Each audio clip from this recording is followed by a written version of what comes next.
¿Qué tal? Bienvenidos al video explicativo del tema número 12 de la asignatura Escenarios Mundiales. Tema 12, lo que es América del Norte o Norteamérica. Está conformado por los subtemas de el 12.1 es la migración a los Estados Unidos y sus consecuencias. El 12.2 es el Tratado de Libre Comercio de América del Norte. Y el 12.3, realidad actual entre México y Estados Unidos. Todo este tema tiene que ver con las relaciones bilaterales que se dan entre estos dos países, México y Estados Unidos. También Canadá como parte de los partícipes del Tratado de Libre Comercio, pero principalmente nos vamos a centrar en la relación de Estados Unidos y México. Bueno, eh, México en los últimos años ha tenido pérdida de empleos en el campo mexicano debido a que a partir del Tratado de Libre Comercio y la reducción de barreras arancelarias, pues los productos agrícolas procedentes de Estados Unidos eh, reducen la demanda de producto nacional, lo que ocasiona también una reducción de la oferta para la mano de obra en este sentido, lo cual, bueno, genera que Estados Unidos demande más mano de obra.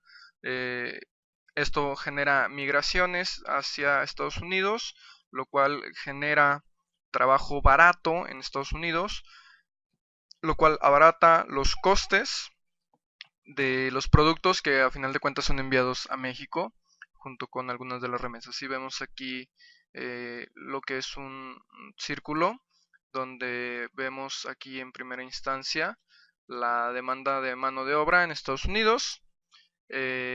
Bueno, el fuerte crecimiento demográfico en México. eh, Esto, bueno, México no tiene en estos momentos la capacidad de ofrecer todo el trabajo que se necesita. Hay mucha más gente de la que México puede soportar en realidad, lo que nuestra economía puede soportar. La diferencia salarial entre Estados Unidos y México, bueno, es otra de las fuertes razones por la que la gente decide emigrar.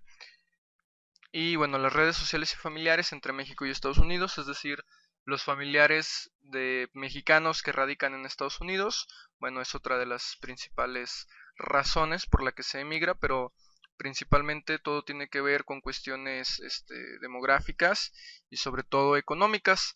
Los migrantes mexicanos, y no nada más mexicanos, centro y suramericanos también, como lo vemos aquí en Guadalajara, todos los migrantes que van por el carguero, la Bestia, el tren de carga que va hacia el norte. Bueno, pues van en esta búsqueda de la oferta de mano de obra en el campo de Estados Unidos, lo cual, bueno, genera este círculo vicioso donde en México se reduce la mano de obra, por lo tanto, bueno, se necesita importar producto, lo cual a su vez reduce la oferta de mano de obra aquí en México. Eh, y bueno, esas son las causas de la migración. Es un problema realmente actual entre México y Estados Unidos, lo cual ha provocado que se den varios programas. Actualmente, bueno, Estados Unidos ha intensificado lo que son sus leyes migratorias, tanto en la acción como en la teoría. Se han hecho reformas. Inclusive hemos visto, tenemos ejemplos de la violencia que se llega a ejercer por las autoridades migratorias por parte de Estados Unidos. Esto a raíz del atentado terrorista del 11 de septiembre del 2001 hacia las Torres Gemelas. Bueno, a partir de ahí Estados Unidos pone mucho más recelo en qué persona entra a su país. Incluso parte de los mexicanos sin documentos, los inmigrantes indocumentados. Y bueno, eso es una cosa, a pesar de que años antes se habían hecho proyectos, sobre todo en los periodos de Lázaro Cárdenas, y más adelante estuvo, por ejemplo, el proyecto Bracero, que es un proyecto que se dedicaba a, pues, a abría las puertas migratorias a trabajadores de México que pudieran laborar en Estados Unidos sin ningún problema. Así que, bueno, esas son las cuestiones de la migración actualmente, y un poco de su historia en cuanto a México y Estados Unidos. En 1994, el 1 de enero, entra en vigor lo que es el Tratado de Libre Comercio de América del Norte, donde firman Canadá, Estados Unidos y México. Bueno, Canadá y Estados Unidos ya tenían una relación comercial desde el 89. En 1994 se incorpora México y algunas de sus cuestiones, bueno, son la reducción de barreras arancelarias, etcétera, etcétera. Ahorita las vemos. Y bueno, datos importantes del bloque del Telecan.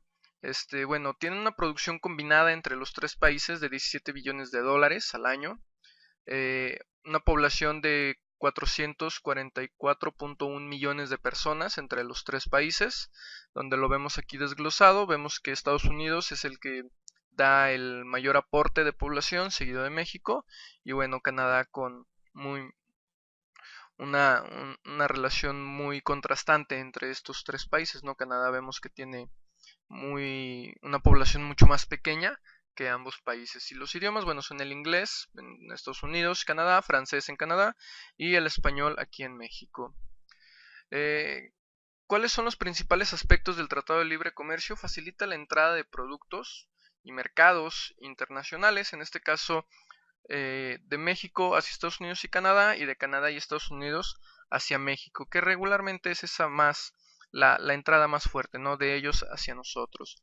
Facilitar la entrada de productos, barreras no arancelarias, es decir, se reducen los impuestos que se pagan de algunos productos.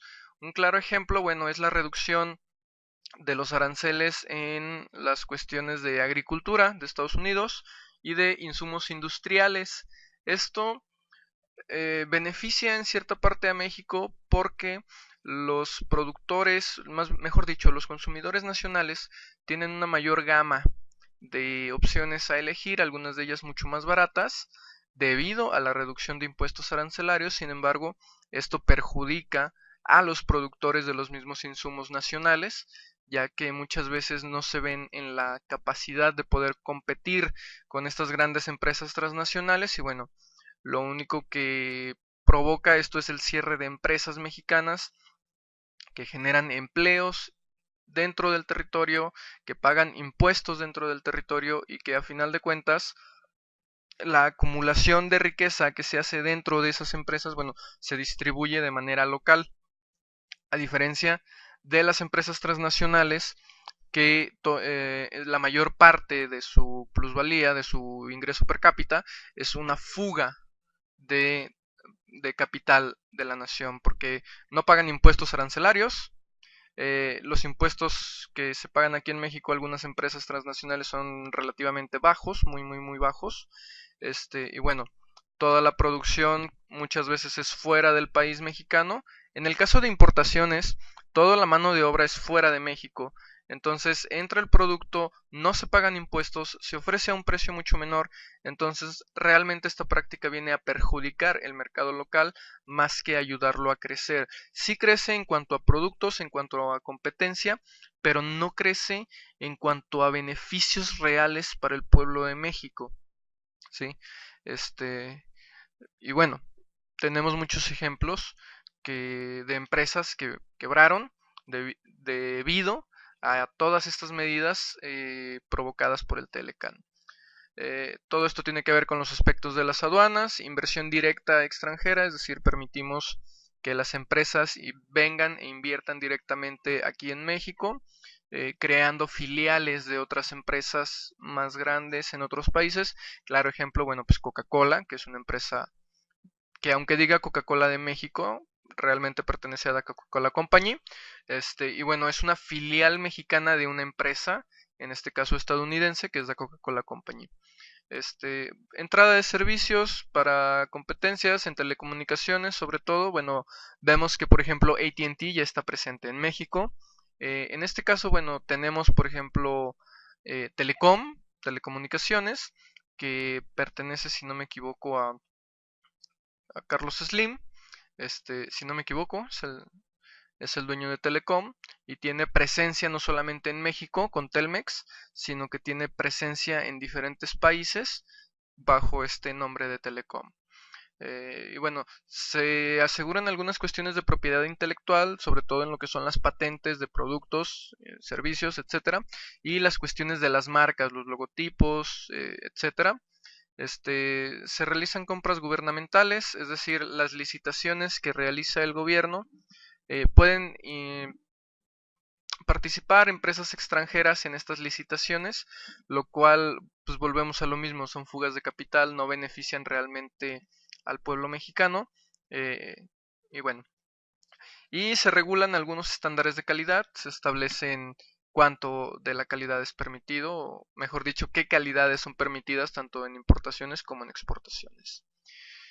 Y bueno, algunas, ya para cerrar este tema, algunas de las expectativas generadas con el Tratado de Libre Comercio no se han cumplido. Por ejemplo, las cuestiones del transporte. Se establecía que los servicios de transporte mexicano iban a poder cruzar la frontera de Estados Unidos y Canadá y ofrecer sus servicios de aquel lado sin ningún tipo de restricciones, lo cual sabemos, bueno, pues que no es cierto en realidad. Y bueno, aquí tenemos una pequeña tablita acerca de las cuestiones del Tratado de Libre Comercio a las cuestiones del 2008. Bueno, todo es esto a el 2008. Vemos, por ejemplo, el nivel de empleo nacional que se ofrece, los empleos creados entre 1993 y el 2008, estos dos en millones. La inversión extranjera directa en los países, bueno, vemos que en México hay 156 mil millones de dólares invertidos. Comercio entre los países, esto es lo que se comercia entre ellos. Vemos que, por ejemplo, Estados Unidos siempre es el más beneficiado en todo esto. Y bueno, no nos extraña, ¿no? Ya que muchas de las pautas, este es el país que las pone. Y bueno, en esas estamos con el Tratado de Libre Comercio. Es un tema aparentemente sencillo, no hay mucho que decir. Sin embargo, sí hay mucho que decir de este tema. El Tratado de Libre Comercio no solamente nos ha venido a afectar de manera comercial, económica, sino también cultural, puesto que el Tratado de Libre Comercio, más allá, bueno, todos los procesos de globalización, más allá del intercambio de bienes y servicios, pues se da también un intercambio cultural donde se ve muchas veces transgredida la cultura original del país. En este caso, un hecho fundamental que marca la historia del país de México a raíz del Tratado de Libre Comercio es la sublevación armada del Ejército Zapatista de Liberación Nacional, quienes exigían, de hecho, que México no participara en el Tratado de Libre Comercio porque ya venían vaticinando ellos las consecuencias que iba a tener este tipo de relación comercial con dos economías ya consolidadas, con dos países industrializados, con dos países que tenían años, incluso los tienen hoy en día, tienen años de ventaja sobre la economía mexicana. ¿Por qué no podemos competir con empresas de Canadá o Estados Unidos? Pues porque no tenemos ni la experiencia, por lo menos no nos dejaron tener en 1994 la experiencia de industrializar por nuestra propia cuenta a México, de crear nuestras propias empresas que pudieran competir, dejar, por ejemplo, que se modernizara Pemex y que pudiera competir con Shell o con Texaco. Por ejemplo, que se crearan nuestras propias empresas manufactureras de electrónicos, de calzado, de ropa, no se le permitió a México. Por lo tanto, México se abrió en sus fronteras más que nada para adquirir productos más que para vender, porque estamos hablando de que México es un país principalmente agrónomo, todo lo que exportamos tiene que ver con las cuestiones de agronomía y estamos viendo que de hecho el campo mexicano está en declive precisamente por la falta de mano de obra, por falta de trabajadores, por falta de oferta, porque todos los productos que vienen de Estados Unidos hacia acá, pues reducen, crean esta merma en el trabajo del campo mexicano. Aparte de la falta de apoyo por parte del gobierno, etcétera, pues bueno, eso es lo que nos tiene atorados en la situación económica en la que estamos y en la clara desventaja económico-industrial de que nos pone frente a Canadá, frente a Estados Unidos, incluso frente a otros países de Europa, ¿no? Eh, bueno, Esto es todo por mi parte. Espero que haya quedado clara la información. De todas formas, bueno, estaremos trabajando en clase. Recuerden que se va a realizar un debate. Vayan buscando información a favor y en contra sobre el Tratado de Libre Comercio. Muchas gracias por su atención y nos vemos en clase.